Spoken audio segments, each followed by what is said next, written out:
اعوذ باللہ من الشیطان الرجیم بسم اللہ الرحمن الرحیم وقضى ربك ألا تعبدوا إلا إياه وبالوالدين إحسانا إما يبلغن عندك الكبر أحدهما أو كلاهما فلا تقل لهما أف ولا تنهرهما وقل لهما قولا كريما۔ اور تمہارے پروردگار نے یہ حکم دیا ہے کہ اس کے سوا کسی کی عبادت نہ کرو اور والدین کے ساتھ اچھا سلوک کرو۔ اگر والدین میں سے کوئی ایک یا دونوں تمہارے پاس بڑھاپے کو پہنچ جائیں تو انہیں اف تک نہ کہو اور نہ انہیں جھڑکو، بلکہ ان سے عزت کے ساتھ بات کیا کرو۔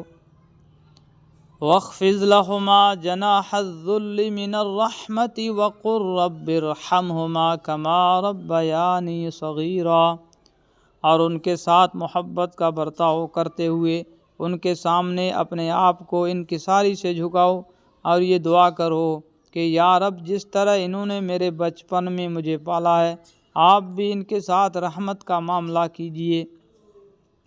ربکم اعلم بما فی نفوسکم ان تکونوا صالحین فانہ کان للأوابین غفورا۔ تمہارا رب خوب جانتا ہے تمہارے دلوں میں کیا ہے، اگر تم نیک بن جاؤ تو وہ ان لوگوں کی خطائیں بہت معاف کرتا ہے جو کثرت سے اس کی طرف رجوع کرتے ہیں۔ مطلب یہ ہے کہ اگر تم ایمان رکھتے ہو اور مجموعی حیثیت سے نیکی کے کام کرنے کی کوشش کرتے ہو، پھر بشری تقاضوں سے کوئی غلطی ہو جاتی ہے اور تم اس پر توبہ کرنے کے لیے اللہ تعالیٰ سے رجوع کرتے ہو تو اللہ تعالیٰ معاف فرما دیں گے۔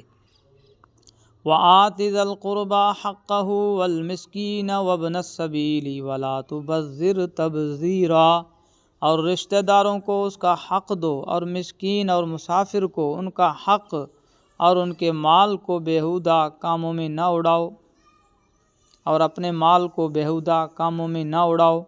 قرآن کریم نے یہاں تبذیر کا لفظ استعمال فرمایا ہے۔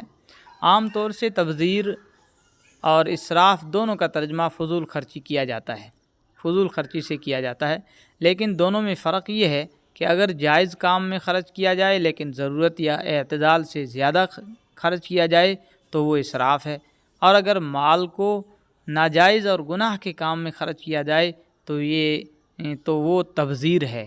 اسی لیے یہاں ترجمہ بیہودہ کاموں میں مال اڑانے سے کیا گیا ہے۔ ان المبذرین کانوا اخوان الشیاطین وکان الشیطان لربہ کفورا۔ یقین جانو جو لوگ بیہودہ کاموں میں مال اڑاتے ہیں وہ شیطان کے بھائی ہیں، اور شیطان اپنے پروردگار کا بڑا ناشکرا ہے۔ وَإِمَّا تُعْرِضَنَّ عَنْهُمُ ابْتِغَاءَ رَحْمَةٍ مِّن رَّبِّكَ تَرْجُوهَا فَقُل لَّهُمْ قَوْلًا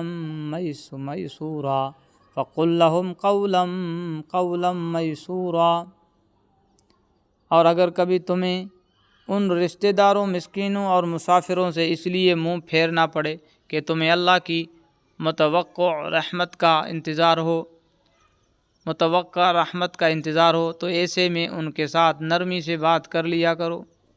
یعنی کسی ضرورت مند کو کچھ دینے سے اس لیے انکار کرنے کی نوبت آ جائے کہ اس وقت تمہارے پاس دینے کے لیے کچھ نہ ہو، لیکن تمہیں یہ توقع ہو کہ آئندہ اللہ تعالیٰ اپنے فضل سے وسعت عطا فرما دیں گے، تو ایسے میں اس ضرورت مند سے نرم الفاظ میں معذرت کر سکتے ہو۔ وَلَا تَجْعَلْ يَدَكَ مَغْلُولَةً إِلَىٰ عُنُقِكَ وَلَا تَبْسُطْهَا كُلَّ الْبَسْطِ فَتَقْعُدَ مَلُومًا مَّحْسُورًا۔ اور نہ تو ایسے کنجوس بنو کہ اپنے ہاتھ کو گردن سے باندھ کر رکھو، اور نہ ایسے فضول خرچ کہ ہاتھ کو بالکل ہی کھلا چھوڑ دو، جس کے نتیجے میں تمہیں قابل ملامت اور خلاش ہو کر بیٹھنا